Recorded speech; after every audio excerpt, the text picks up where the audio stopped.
chairman ko.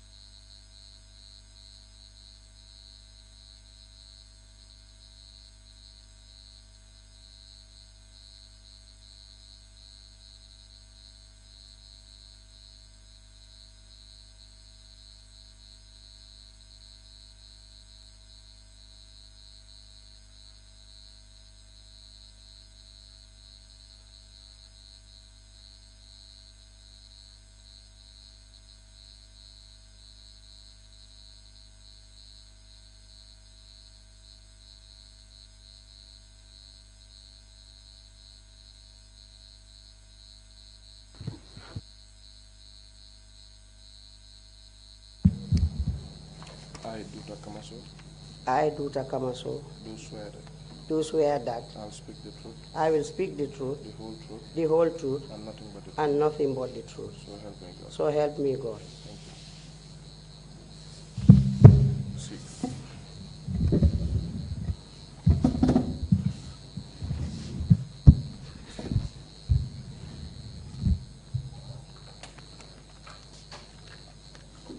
Good afternoon, Madam Witness. Good afternoon, Madam Councillor. Welcome to the TRRC. Thank you. Just before we begin, I would just like to go through a few rules and regulations that we have here during your testimony. Kindly just speak loudly and clearly into the microphone when you address the commissioners. Okay, Madam. And wait for my question before you answer so that there's no overlap of speeches in order to allow for the interpretation to go on in the various languages. Okay, I understand. I would like to give you a brief overview as well of what topics we'll be addressing, which is mainly your personal and professional background, as well as your victimization and your arrest and detention at the NIA premises, and what impact that has had on your life and on your health. Thank you. We will conclude by allowing the commissioners to give you certain questions, and then finally conclude by allowing you to say a few words that you would like to tell the Gambian public.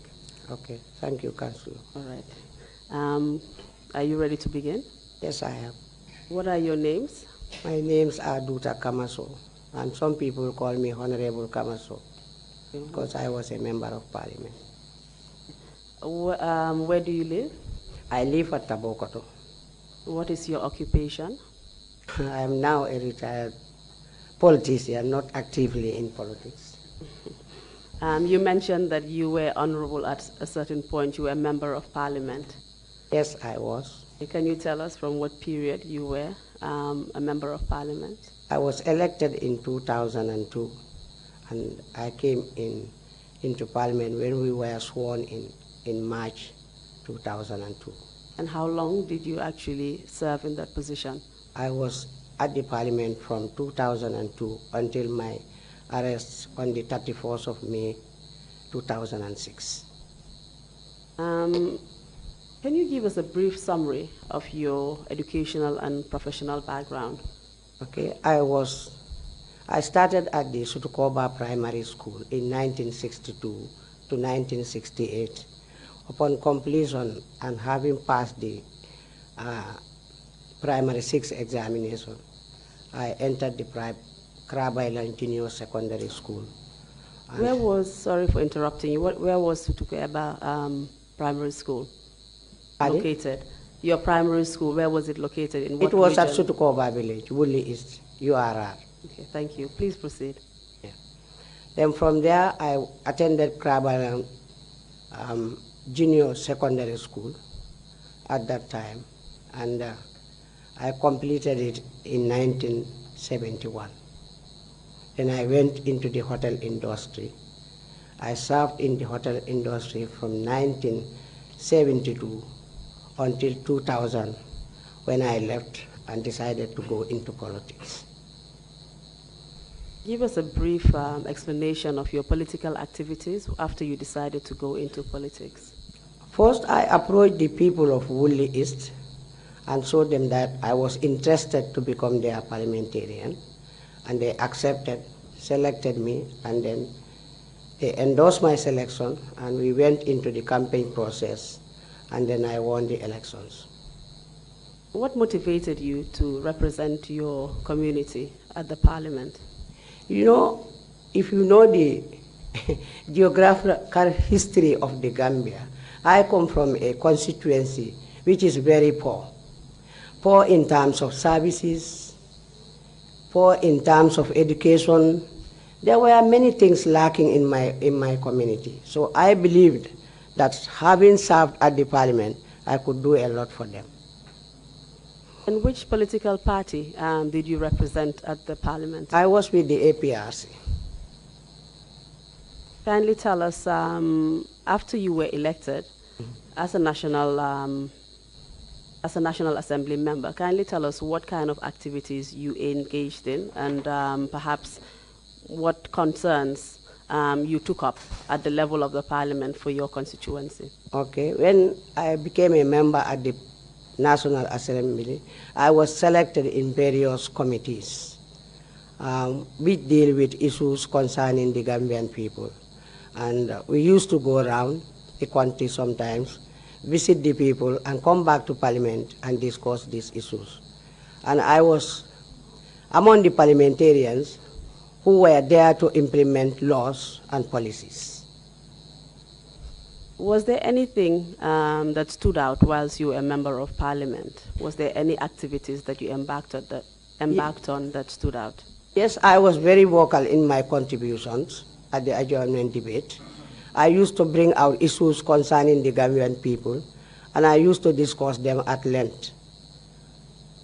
Can you give us examples of some of these issues that you brought out? Okay. For example, there was a time I visited my community.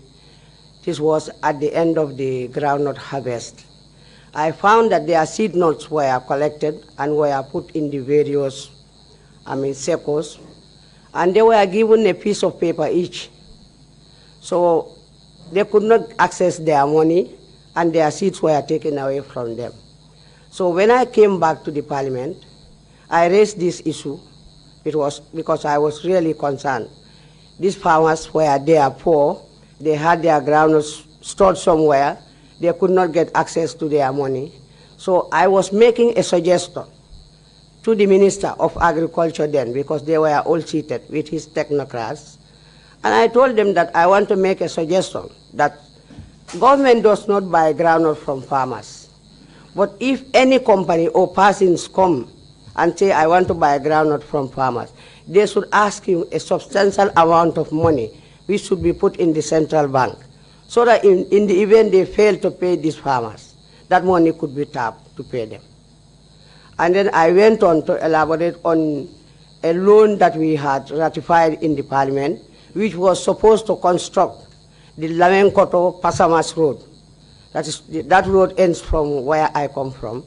And it took time, because that was ratified in 2003, and the road was not still constructed. And my people were finding it very difficult to travel under all circumstances.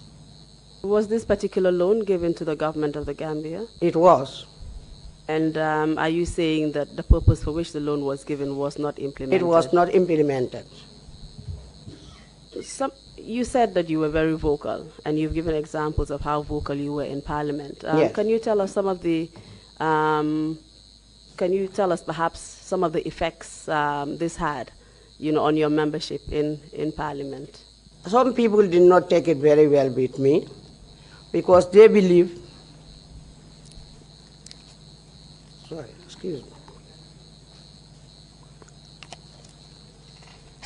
they believe that I was a member for the ruling party, and that I should not contradict the party at any given time. And that was not my belief. My belief was I was there for the Gambian people, and I was there to discuss issues that concern the Gambian people. Are you saying that you were expected not to be independent as a member of Parliament? Yes, of course. Just going back to the loan, do you know whether this loan was actually disbursed to government? It was endorsed in the Parliament, and I believe it was lying somewhere.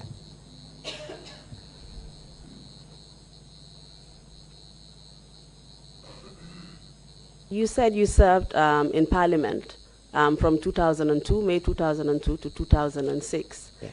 Did anything unusual happen to you whilst you were serving as a member of Parliament?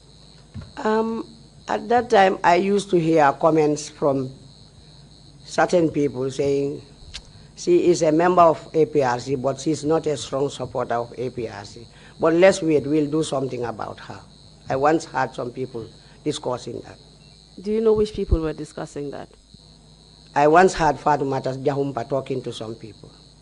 Did you see that as a threat or an attempt to intimidate you? It was a threat, but I did not take it as a threat because I am a very strong person, and if I make my decision to do something, nobody can stop me from doing it. As a woman parliamentarian, did you face any challenges as a woman? Oh yes, there are many challenges. Financially, finance is a problem in politics. You must be financially equipped. And women also sometimes look on the other side when you are a woman leader. So you really have to know your place, and you really have to have patience and content. How did you gain the support of your constituency as a woman who was from an area where perhaps traditional and cultural norms dictated that women should not occupy certain decision-making positions? That does not apply to my people in Woolly East. They are very aware, constitutionally they are very aware of their rights, and they know that as a woman, and they knew me since I was a baby. I grew up with them, so they knew me very well. I was interacting with them, and they decided that I could serve them. You mentioned that you were being intimidated by a particular member of parliament. You mentioned Fatoumata Jahumpa Ceesay. Mm-hmm. Is that correct? Yes. What did you refer to her as? What did I? What name did you refer to her as? They call her FJC. FJC, Yes. yes. Okay, and you were referring to Fatoumata Jahumpa Ceesay? Yes, yes. Okay. Can you tell us who she was? She was a member of parliament at that time, a nominated member for that matter. Which means she was nominated by Yes. which party? By the APRC, by the president then. Okay. That means she was not actually elected by She any was not constituency. elected. She was among the nominated members. So she was there to represent the interests of the APRC Yes, party? of course. Around 2006 of May, Mm-hmm. did anything happen to you? Yes, one of my sons became mentally sick. I decided to take her to Senegal for treatment, Dakar. And I took permission from the speaker through the clerk's office, and I was granted permission, and I took him to Dakar. We were there until I was there until the 30th of May, when I left Dakar to come back to the Gambia because I was supposed to attend the AU summit. There was an AU summit in the Gambia. I was a member of the organizing committee. I came to attend that summit and also to visit my family. And that was when, on my arrival at Amdalai, I was escorted by an officer, I believe. He was in civilian clothes, and who took me to Bara. Can you explain what you mean by escorted? First he called me in and he collected all my documents.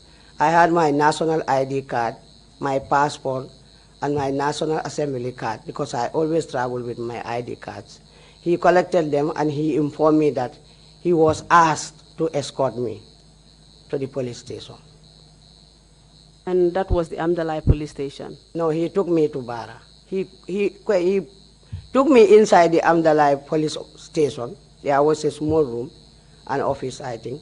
Then after that, after informing me that I was to be arrested, he took me to Bara. So at Amdalai police station, he informed you that you were under arrest? Yes. Did he tell you the reason why you were arrested? No. Did he record your presence in the station, perhaps in the station diary? Did he?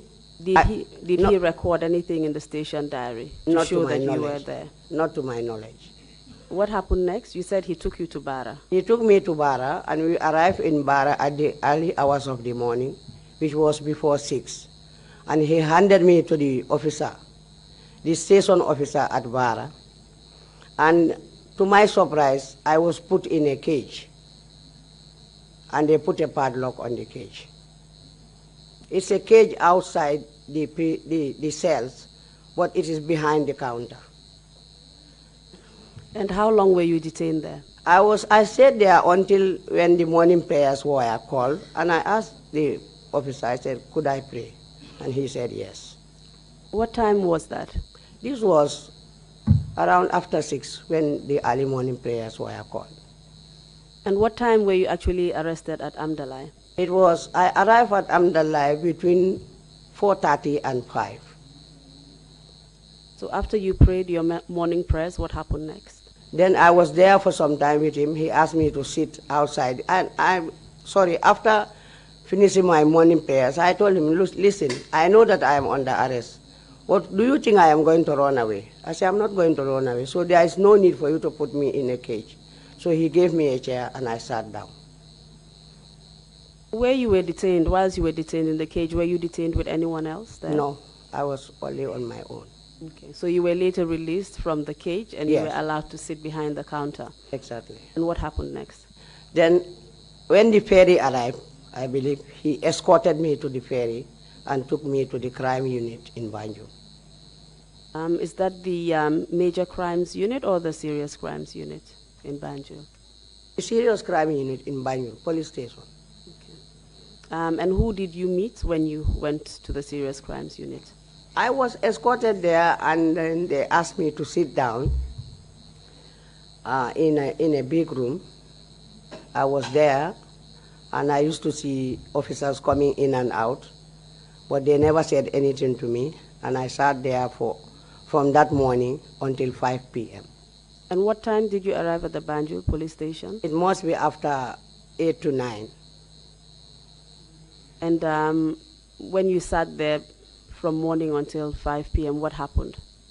I was just sitting there, and then someone said to me, do you want to buy food? I said, no, I don't need food. I don't need to eat anything, because I don't know why I'm here. So you were not questioned during that time? No, I was not. And you were not informed why you were arrested? No. You were not given your rights? No. Were you told that you were entitled to a lawyer, for example? No, counsel. Okay. So what happened after you remained at Banjul police station until 5 p.m.? They escorted me to the NIA headquarters. At the time, did you know where the NIA headquarters was situated at? I used to see that building, but it was written on it DPMB, so I thought it was an office. It was a government office, but upon my entry, I discovered that was the NIA headquarters. Were you informed that it was the NIA office when you entered? They didn't tell me where they were taking me, and they did not tell me that was the NIA office, but I could see that it was the NIA office. How did you discover that it was the NIA office? I saw them bringing other detainees in, and they were interrogating other people. So I knew that was the NIA office. Did any of the officers identify themselves to you as NIA officers? No, they did not. But you knew you were at the NIA office? Of course I know. Okay. Did you know the director at the time of the NIA? Yes, the director at the time was Harry Sambo. Okay, and did you see him in that premises? After some days, I saw him. After you arrived at the NIA, please tell us what happened. They took me into a large room where there was a panel of 8 men. They were all seated around the table, and I sat at the other side of the table like this, and they started questioning me. Can you tell us where within the premises of the NIA this room was actually located in? When you go inside the NIA, you will be facing a building like that. And then when you go under that building, that conference room was there. It was a conference room. And was the building located on your right-hand side or on your left-hand side? It was in the middle of the building, the building of the premises. Okay. And can you describe the room itself that you went into? It was fairly large, not as large as this room, but it was fairly large that could accommodate some chairs and tables. And there was it a conference table, for example, It was with a chairs conference, surrounding it? Yes, they made a conference table.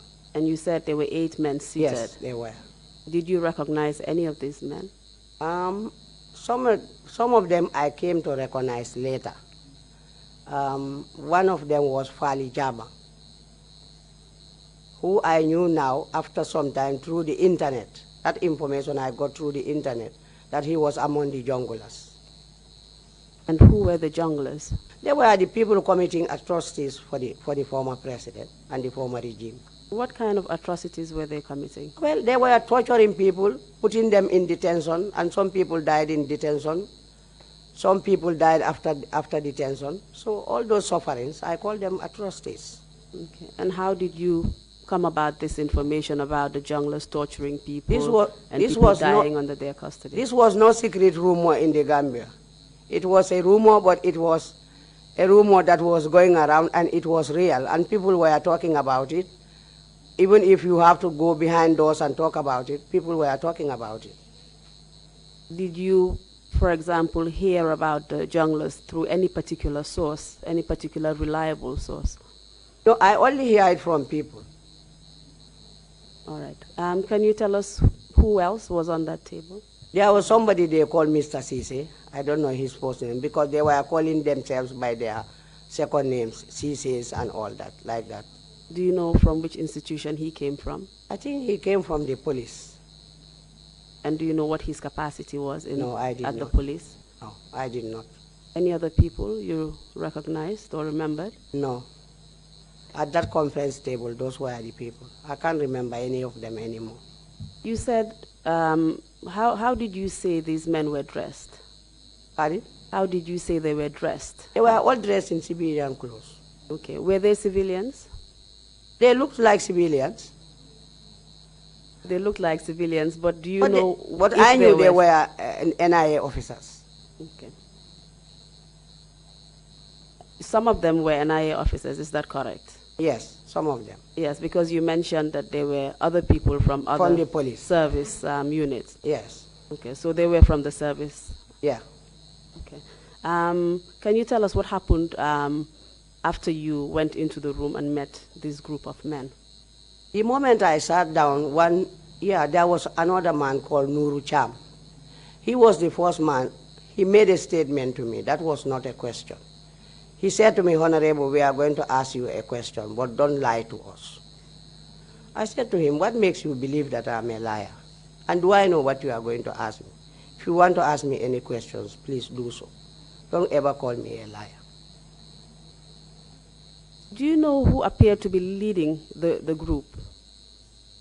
That Nuru was leading the group for that interrogation. And do you know who he was? I don't know. You don't know from which service unit he was from? Not at all. Okay. So what happened after? What other questions did they ask you?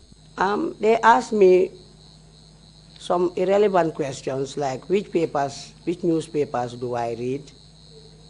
And I said I read all newspapers in the Gambia because I want to be updated on anything that is happening in the Gambia. But I told them particularly I read Foraya. That's my favorite paper. Did they receive that news well? They started smiling and laughing amongst themselves, for what reason best known to them. Were you suspicious about why they would be laughing at such a comment? I don't know. I didn't know. I didn't bother to ask. But they asked me a question and I answered. What else did they ask you? Then they asked me if I was corresponding with Freedom Paper. And I asked them, what is Freedom Paper? And they told me it's a paper that is conducted by Panderimbai. And I say, who is Panderimbai? I don't know him, and I don't correspond with him. So they said, what is my email address? I gave them my email address, which was at that time hdkamaso@yahoo.com. Then they came up with another email address and asked me, what do you know about Dutos? I said, that's your own thinking and your own logo. I don't know anything about that. And why were they asking you about your email addresses? Because they wanted to get into my email, which they eventually did. And what happened when they did? We went to the computer. This Fali Jaban was the one conducting the computer. And he asked me to type my own email address, which is mine, and I did. Then I put my left hand over my right hand and typed my password, because that belongs to me. I didn't want anybody to see it. So when I did that, he said to me, Honorable, then the email ran and said, this email address is closed. Do you want to reactivate? I punched no. Then he said to me, no, Honorable, that's not what you should do. I said, what should I do? Then he started talking in Mandinka. And he said, because he thought I cannot understand English. So he said to me, Yalo nimbundati nyata, eka chabo la keje. Then I said to him, tele tamu chabo, what on te chabi kelaje? Meaning, if a door is broken down, you should replace it with a new key. I say, I'm the owner of the door, so I'm not intending to put a new key on it. You also mentioned that they asked you questions about Panderi and Freedom newspaper. Do you know why they were asking you questions about that? I later came to realize that they were framing people, that people were giving information to Panderi and Freedom paper, and that I was one of them. So at that point, you knew that that is the reason why you had been arrested and brought to the NIA? I think that was one of the reasons why I was brought to the NIA. You suspected that, or you were under the impression that you were suspected of supplying information to Panderi? Yes. Okay. You mentioned Nur Cham as being part of the panel, is that correct? Yes. Do you know where he is at this current moment in time? No, I've not seen him since then. Okay. Did you know him at the time? No, I didn't know him.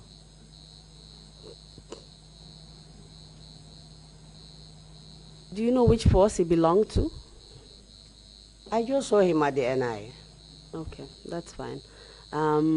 Were there any more questions asked during the interrogation? They asked me if I had any fight with anybody at the National Assembly, or if I had any differences with anybody at the National Assembly. And my response was, I believe they were my colleagues in politics, so why should I have any fight with anybody? And they asked me certain names if I had any problem with them. They asked me if I had problem with Fatoumata Jahumpa, FJC, and they asked me if I had any problem with Yankuba Toure. And to my knowledge, I did not have any problem with them. Do you know if there were any other reasons apart from supplying information to Freedom newspaper why you were arrested? For example, what you've just mentioned, having grievances against certain APRC members of parliament. Already I told you I was a National Assembly member, and I could read and write, and I understand when you bring laws to me that are to be implemented in the parliament, and I do disagree with some of them. So I never had interest with them in certain issues. But I knew that the National Assembly always goes by the eye. So when the eyes are plenty, they have it. Are you saying that perhaps part of the reason you were arrested was because you were vocal about certain issues? Yes, and you I did was. not toe the APRC party line? Yes. Okay. Any other questions asked on that day? They did not ask me any more questions. We went into the computer. Yes. And then when he ran the computer, it said it is closed, and I pointed and did not reactivate it. So he made that remark in Mandinka, and I also made the answer in Mandinka. Then he closed the computer, and they asked me that they were going to take me to my house. Before they told you they were taking you to their house, did they at any point tell you what offense you had committed? These people never told me anything to date. Never. So what happened after they said they were going to take you to your house? They found cars. They were equipped with a lot of four-wheel drives. They put me in one of them, and some people sat side by side with me, and they escorted me to my house. These same men, 8 of them. 8 of the panel members, all Yes. of them escorted you to your house Yes. in these vehicles. Yes. Can you describe these vehicles? They were four-wheel drives. Do you remember their color? Some were white. Okay. Were they tinted? Some were tinted. Did they have any number plates? I could not recall that. Okay. And what happened? Were you escorted into one of these vehicles? Yes, I was. And what happened? They took me to my house, and they entered my sitting room and entered my bedroom. And at that time, I had an open cell with all my papers. And I remember I had one of them saying, so this woman can speak English and can write English. So somebody turned to him and said, you are not very intelligent. You should know that he is a National Assembly member. I heard them over saying that, but I ignored their comments. Did they search your house? Yes, they did. They searched my house, they looked at the papers. I had a briefcase under my bed because I knew that I am now arrested and I'm going to be questioned. So I took out the briefcase and opened it for them because they were asking me if I was corresponding with Panderi. So I believe if I did not take it out, if they find it, they might think that I was hiding it. So I opened it with a combination and asked them to look inside. And did they look inside? And yes, what did they did. find? And then one of them said to me, these are your personal documents, close it. And I closed it and put it back.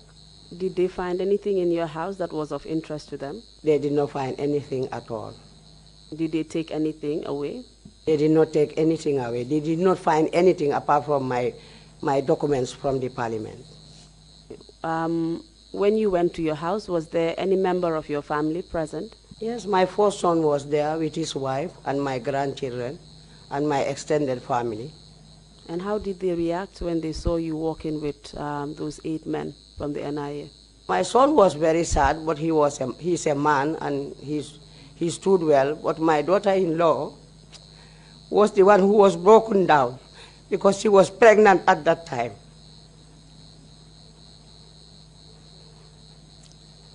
Carry on. Carry on. Please take your time. Yeah, carry on. So how did she break down? How did she react? She's a very emotional person, and she can cry a lot over anything that hurts anybody. And how did that make you feel? I felt bad. I really felt bad.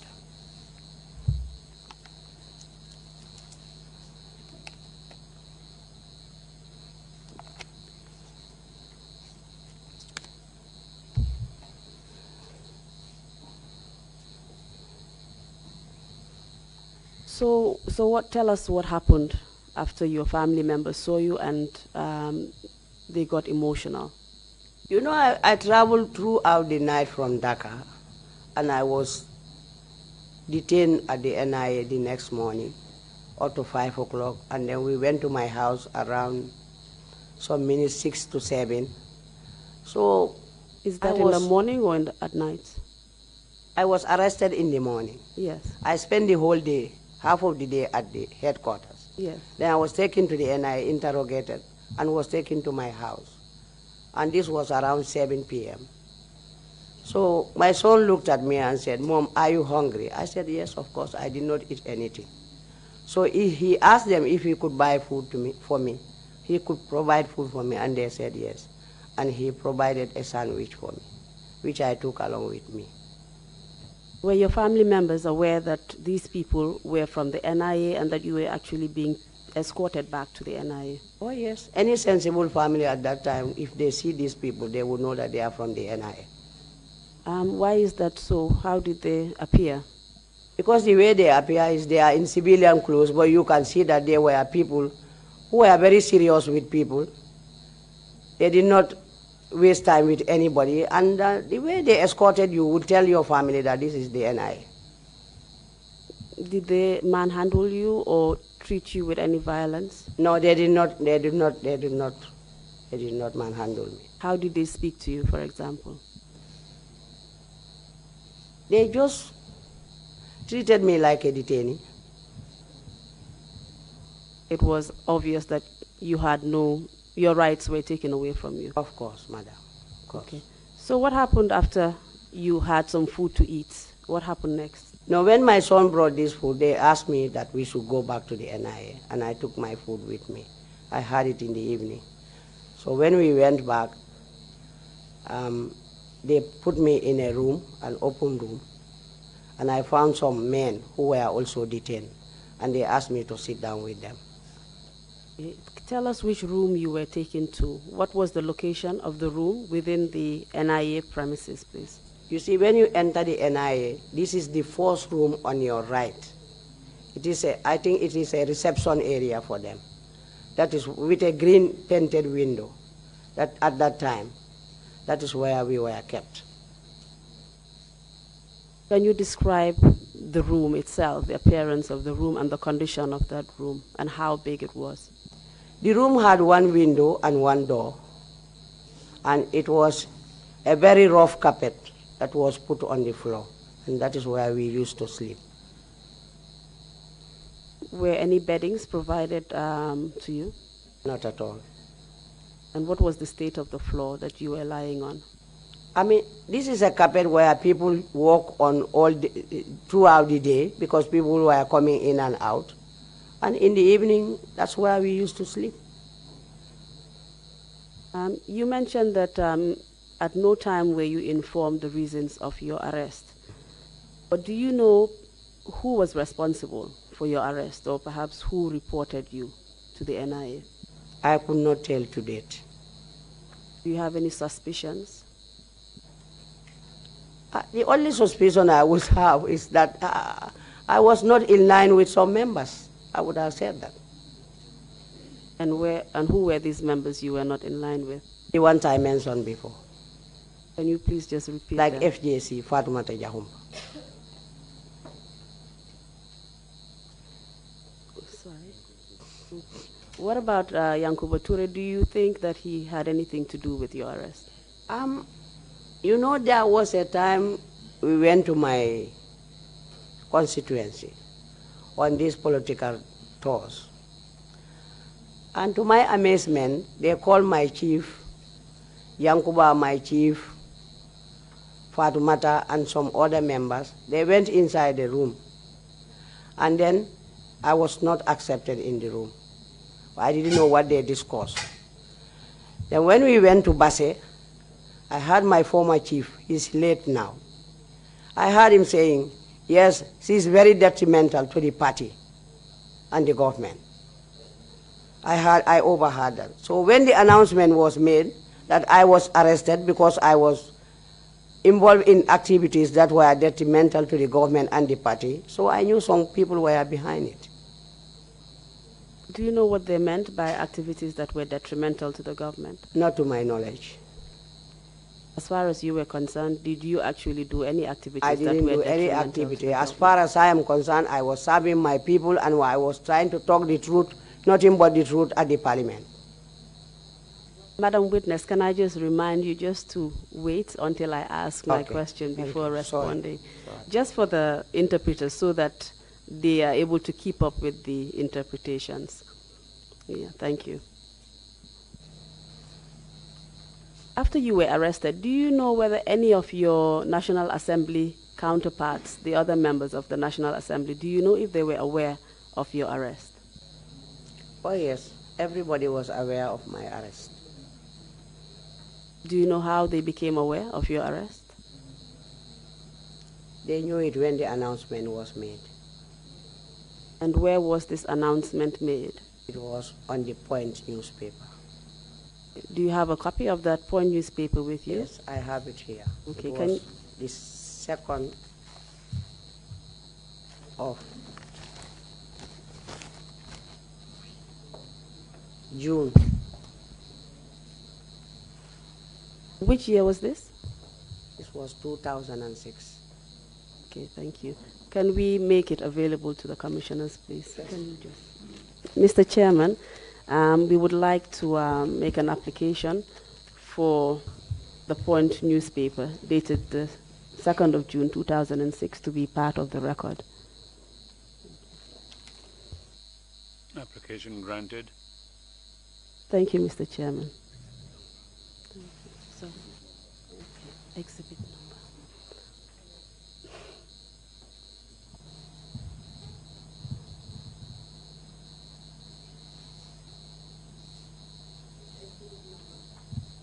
Mr. Chairman, the exhibit number is 0053. Thank you.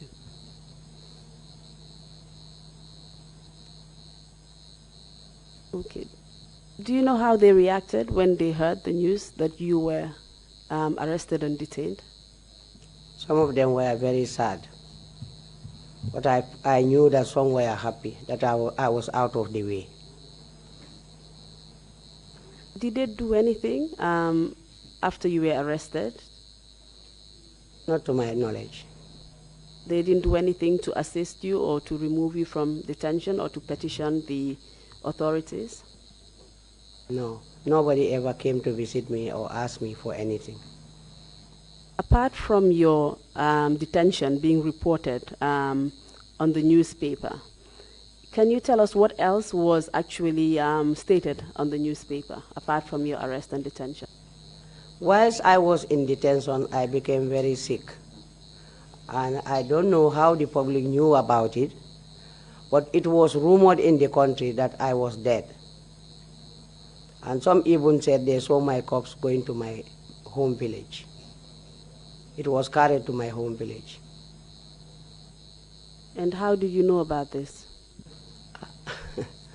This is the Gambia. People talk a lot, they gossip a lot, and even if they hide, sometimes you can get information. Did your family hear about this untrue information? In fact, some people went to pay condolence to my family. And how did they react to that? My daughter-in-law said they were having lunch when a group of people came, and they stood there, they saw my family having lunch, and they were not emotional. So she said to them, no, she's not dead. That's what you heard, but she's alive. Just going back to the newspaper, perhaps you would like to have a copy of the newspaper to remind yourself, but apart from the fact that you were arrested and detained, the newspaper actually reported something else that happened to you in relation to your membership of the APRC party. Can you remember what that was? It was said in the newspaper that I was involved in activities detrimental to the government and the party. And did you still remain a member of the APRC according to the newspaper article? I was expelled, and that was the end of it for me. And that led to your dismissal as a National Assembly member? No, they expelled and dismissed me from the National Assembly. They did not give me any official letter, but I never went back. Okay. And this was, you had been expelled at the point of being arrested and detained? Exactly, madam. You were no longer a member of the APRC party and you were dismissed from the National Assembly? No more. Okay. So let's just go back to your first night in detention. Mm-hmm. Can you please just explain the condition of the room that you were being detained?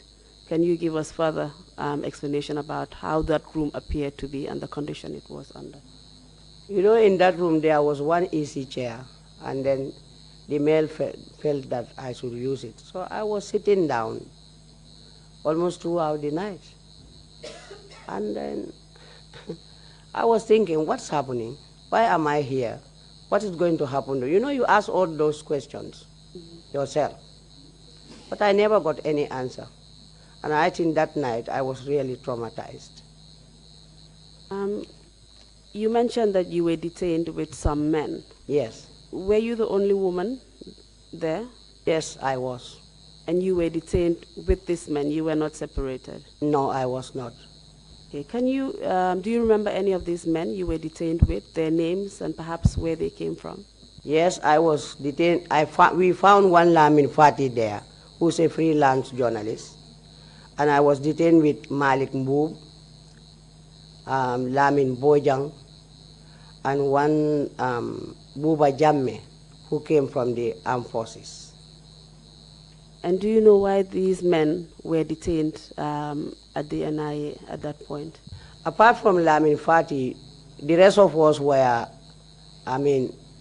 accused of having corresponding with Panderimbai, Freedom Paper. And what about Lamin Fati? Do you know why he was detained? I believe he is a journalist, and he also might have got some information about the government. But most of the people you were detained with, according to you, were detained because of perhaps suspected information they may have given to Freedom newspaper. Yes, Council. Okay. How long were you detained at the NIA? How long were you detained for? I was arrested on the 31st May and was acquitted on the 9th of October, 2006. And that would be a period of about over 4 months? Exactly, Is that correct? Council. Yes, Council.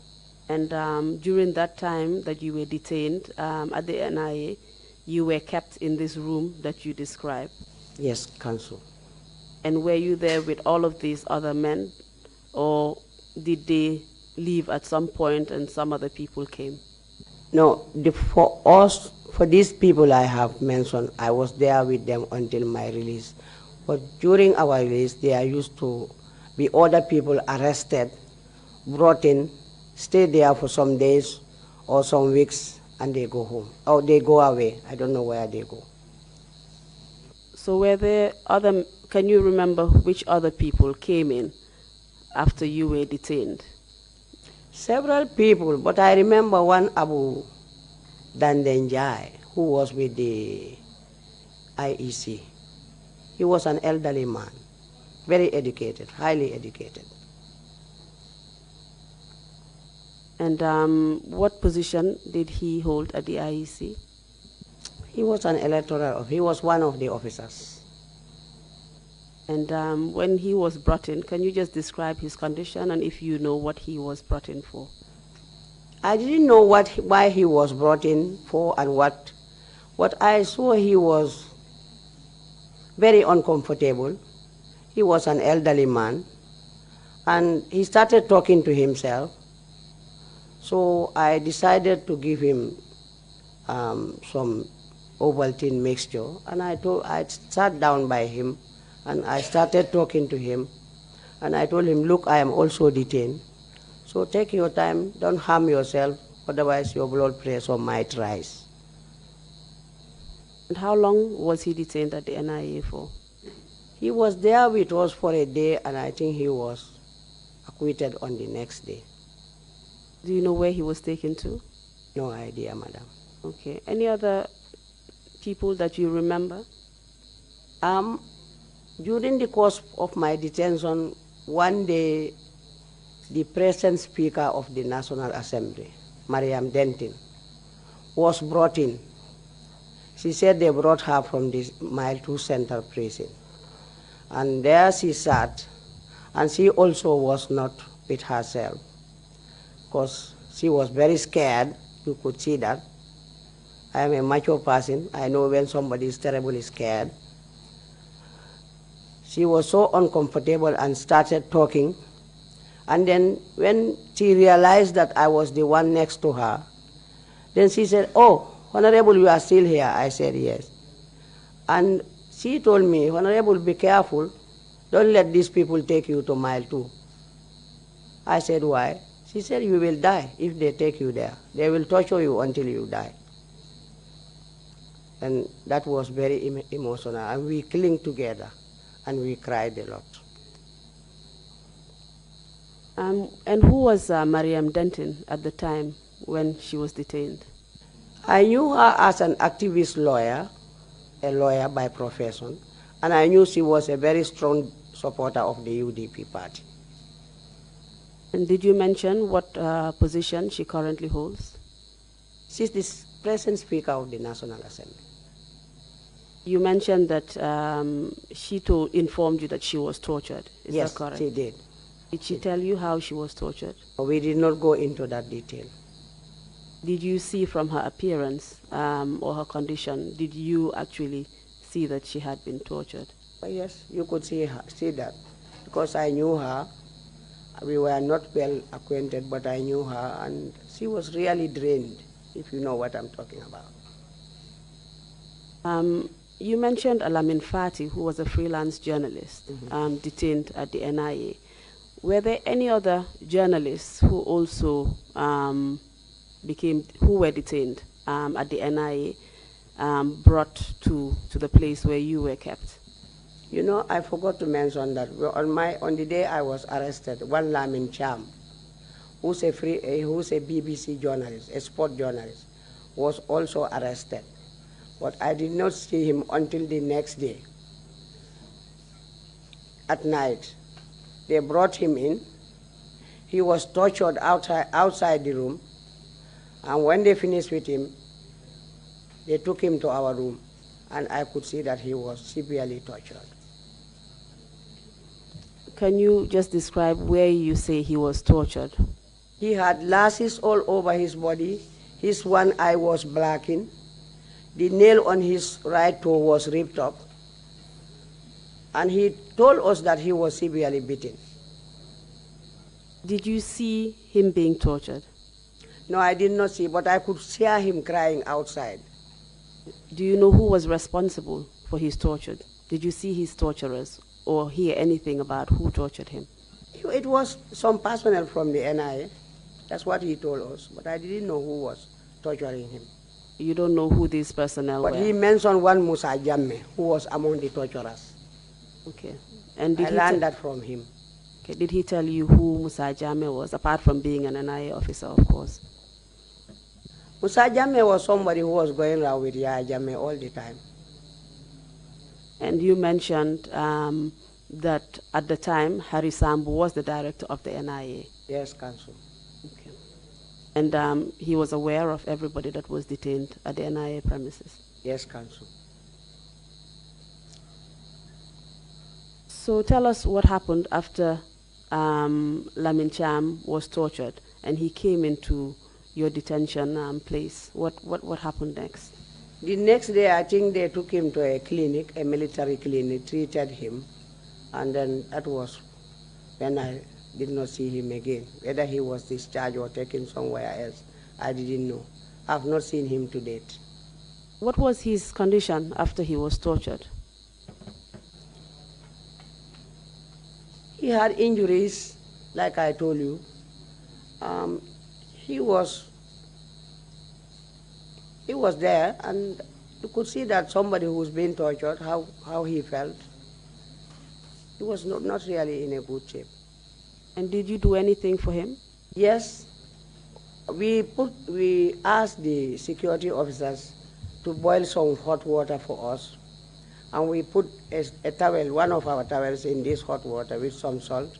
And we gave him warm compressor so that the wounds can close up.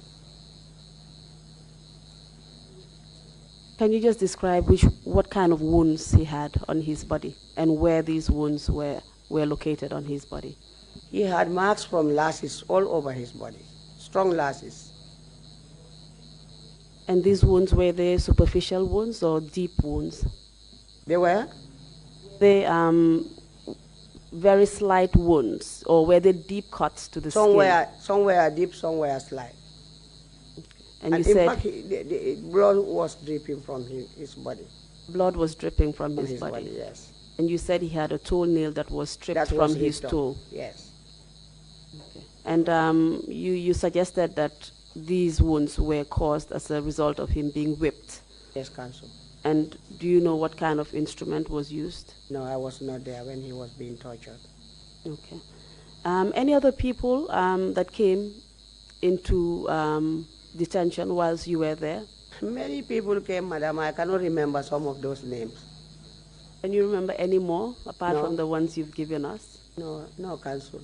Okay. During the time you were detained, did your family members have access to you? Remember you told us that they knew you were going to the NIA premises.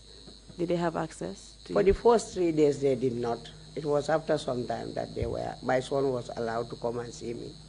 And then my daughter-in-law was allowed to come and see me, and my sister. So for the first 3 days of your detention, you were held incommunicado? Yes. You didn't have access to your family? Yes. Were you allowed to have a lawyer? No. Okay, so what happened after the 3 days? I was there like that, and we used to sit inside, and in the morning they will take us out, and we used to sit under a tree. I was sitting down all the time, more or less. Then later in the night they will take us back into the room. And this went on for all this period that I have told you. And eventually I became sick. I became sick with malaria, and my blood pressure rose. So they took me to the military clinic, which is by the RVTH. And I was treated there, acquitted, and taken back to detention. Where was this military clinic located? It's side by side with the RVTH. It faces the State House. It's still there. Okay. Do you know why you were not taken to the RVTH, for example?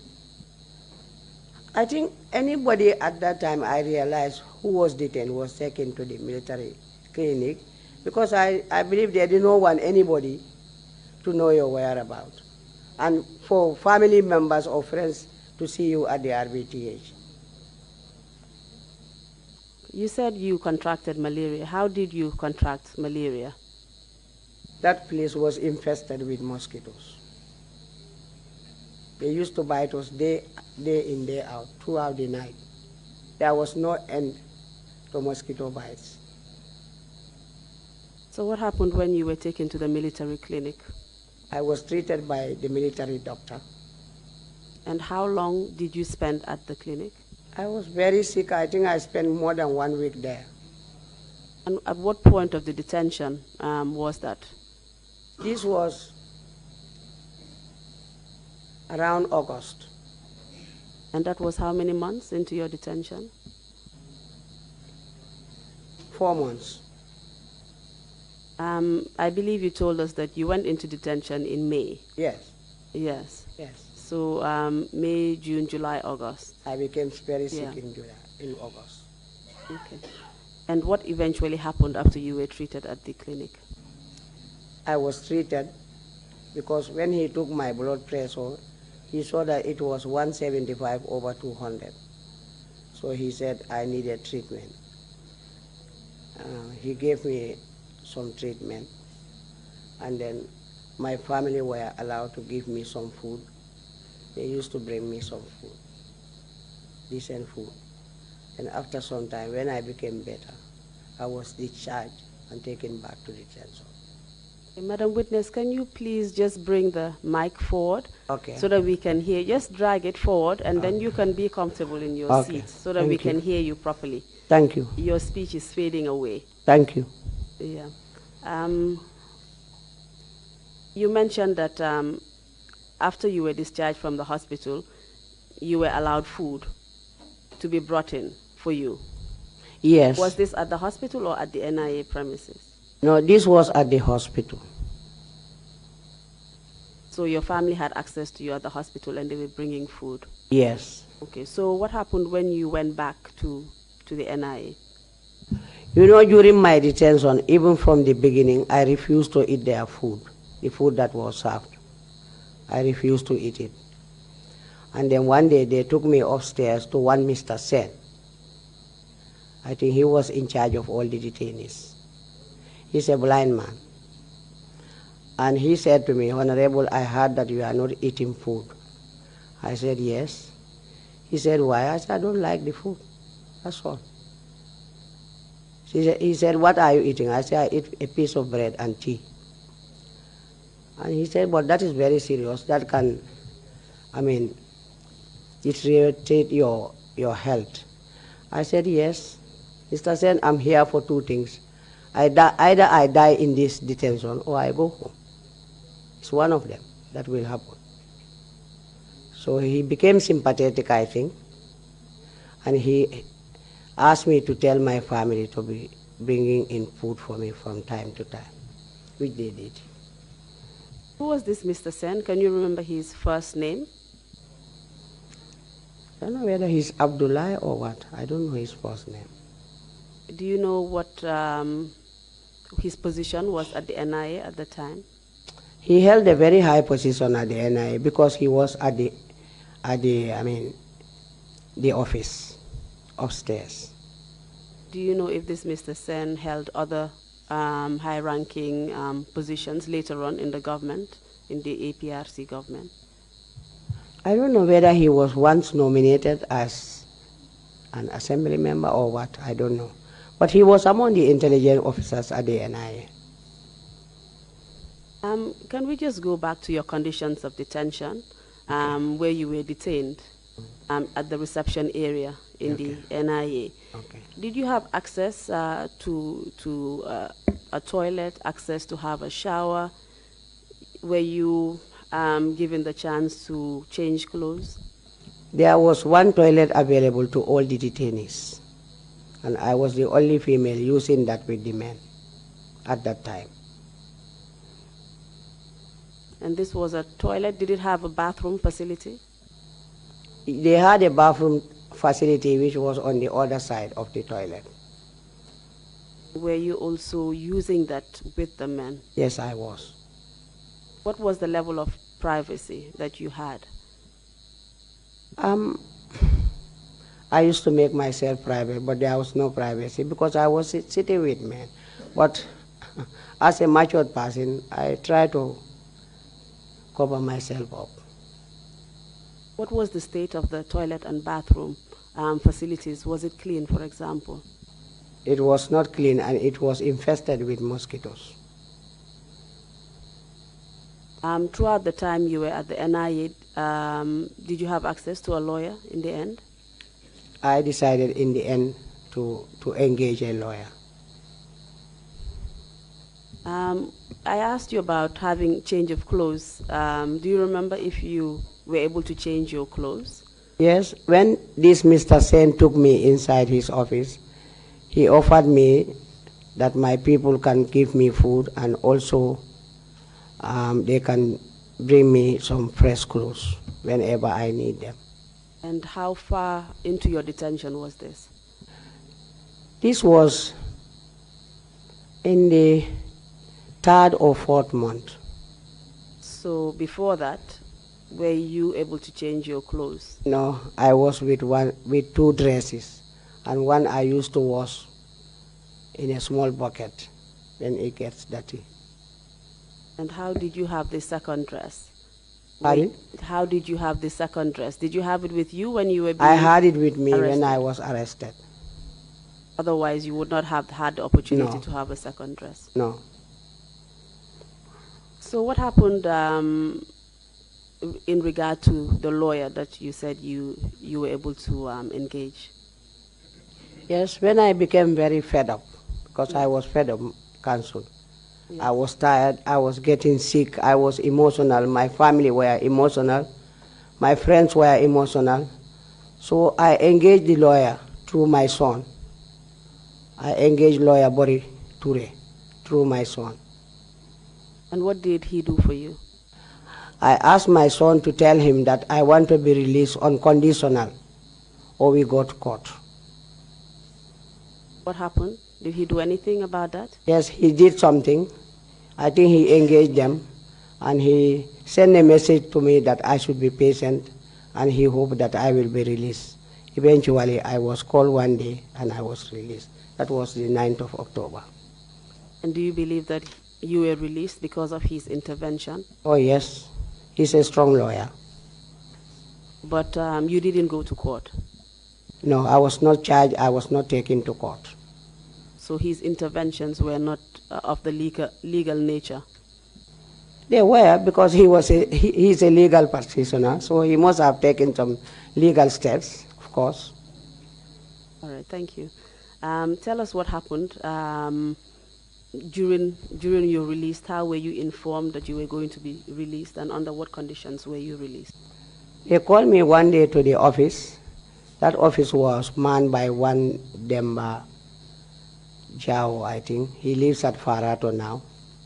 He told me that I was being released and that I should call someone from my family who should bring his or her ID card to bail me out. And then I was asked to come to report to the NIA every Friday. I did that for 2 weeks, and I decided I was not going to report again. And I never reported. I never had contact with them. There was no official letter written to me that I was dismissed. And I took a low profile and stayed at home. You mentioned that you were billed by a family member. Is Yes. that correct? Yes. Were you charged with any offense? Not at all. And you also mentioned that after reporting for about 2 weeks, Yes. you did not report again. Yes, I took that upon myself not to report again. Did anything happen to you? Were you rearrested? No. And after that, were you arrested at any point as a result of any of the activities you were engaged in? No, but I knew that I was being observed because I used to see some plainclothes people around my premises. And who did you suspect was actually following you? It must be the NIA personnel. And do you know why they were observing your movements? That I may be giving information about NIA and I may be, talking to people, and maybe I would abscond from the country, which I did not. Please tell us what impact this whole ordeal has been on you and your family. You see, one day when I was in detention, it was rumored in the Gambia that I was dead. And somebody even confirmed to some people that he saw people taking my corpse to my people in Sutukoba, which is Willie East. So that was very traumatizing for me and my family.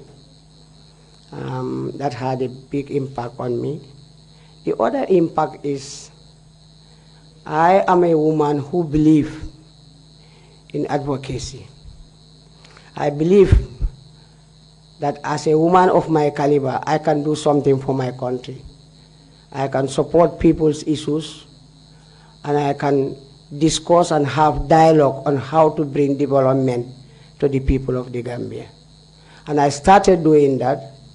I was hand in glove with the people of my constituency. I was very popular. They liked me, I liked them. And it was a cordial relationship. And all of a sudden, all this stopped. And I had no power to say or do anything or to defend myself or the people. So I felt I was demotivated. That still carries a big weight on me. I still want to do something for my country, which I believe I can. What about the torture that you witnessed? Did that have any impact on you? Were you traumatized by that? Oh yes, as a woman and a mother, and me especially, I'm someone you can ask my family. I don't want to see anybody beating a small child. That is a nature in me. So when I see people being tortured, it gets to my heart, really, Council. Can you tell us what happened after you were dismissed? Did you follow this up? Did you make any complaints about your dismissal from the National Assembly? The day I left the NIA, before I left, I wrote a letter and asked them to deliver it to the president because I wanted to see him, have appointment with him, and have dialogue with him as to why I was arrested as a National Assembly member. But I believe this letter was never, I don't know, it was never given. There was no response from the president's office, and there was no response from the National Assembly. Apart from petitioning the president, did you complain elsewhere? Later on, in 2017, I went to Ombudsman, and I told them about my situation. And did you have any fruitful results from your complaints? In fact, they once told me that I was not among the list of people that were being detained. I said to them then, that must be a misinformation on your side, because my detention was no secret in the Gambia. Thank you very much, Madam Witness, for your testimony. You're welcome, Council. Okay. Mr. Chairman, I have finished with the witness, and I hand over to you and the commissioners for questioning. Thank you very much, Council, and thank you very much, Mr. Makamaso, for your testimony, notwithstanding the difficulties, the cruelties that you endured. You still have a very unflinching determination to assist a country. It's really commendable. Sorry that you had to go through all the things that you went through. Thank you so much for that service, and thank you for manifesting this kind of determination. Council members, commission members, yeah, sure, fine. Thank you. Imam C. Sorry, Imam Yalo, you have the floor, please. Thank you. Madam Kamaso. Yes, sir.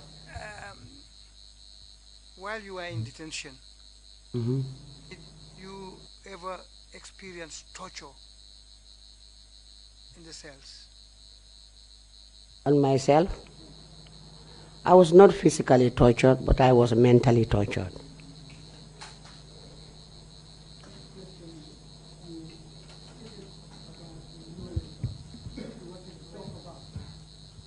Pardon, sir?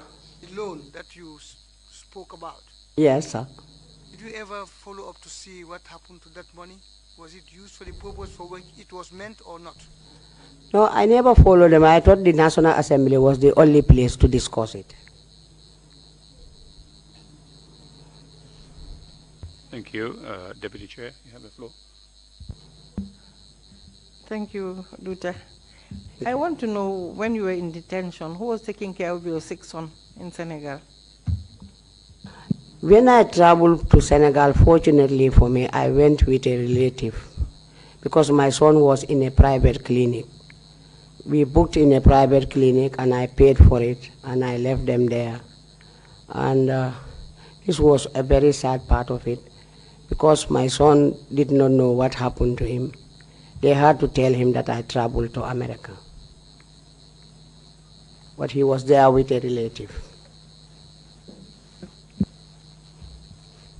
Thank you very much. There are no further questions.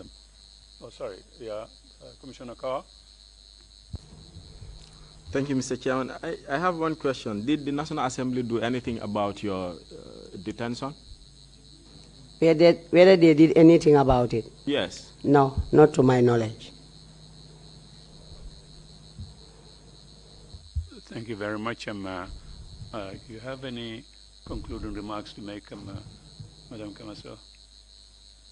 Thank you, sir. I first of all want to address the security forces. They are people in uniform, but they are Gambians in uniform, and they are sons and daughters of this country. However powerful a government may be, one should use your sense in dealing with the civilians. The Gambian people are the people who put any person in power, especially political positions. These positions come and go, but the Gambian people remain. So they ought to be more careful, and they really need to look into matters before malhandling Gambians. That's one aspect of it. The other one is going for the National Assembly members. Inasmuch as you have been voted on a party ticket, it does not mean that even if that party is in power, you should abide by all the rules and regulations of that party. And you should say yes, yes, yes to everything. The Gambian people are the voters. You looked for their votes, they voted you in. Not everybody can go to the National Assembly. The National Assembly is the Bantaba of the Gambia, the National Bantaba. But it is a Bantaba with a difference. It is a place where people have dialogue, where people discuss serious issues affecting the people, and when it comes to implementing laws, we need to really look at those laws. because when you implement a law, it takes time to change. As I said in the TRRC when I was attending the forum, I told them that we should be very careful what laws we are implementing for future leaders and future citizens of this country. The other thing is Gambians need to trust each other. We need to be behind each other. Whether you are in party A or party B, doesn't matter. At the end of the day, we are Gambians. We are one family. This Gambia is one family. All this happened here. People became scared. People became terrified, and we became helpless. And we couldn't do anything about it. But most of these, bad things we are talking about were being committed by Gambians. Most of them were committed by Gambians. And we looked upon them as our security officers, as people who should take care of us. As a nation, I think we should start sensitizing the people about our civil rights, our constitutional rights, freedom of speech, and the like. People should live in a country peacefully and not to be harassed by a government that they put in power. I hope this will never happen again. Never will it happen again. Thank you. Thank you very much indeed for those wise words and counsel, and thank you again for coming to testify before the TRRC. Thank you, sir. We will take an hour and a half break, sorry, an hour, maybe 5 minutes break. We resume here at 2:45. Counsel, is that okay for the next witness? Yes, it is, Mr. Chairman. Splendid. Fine. We will take a break until 2:45. Meeting is adjourned.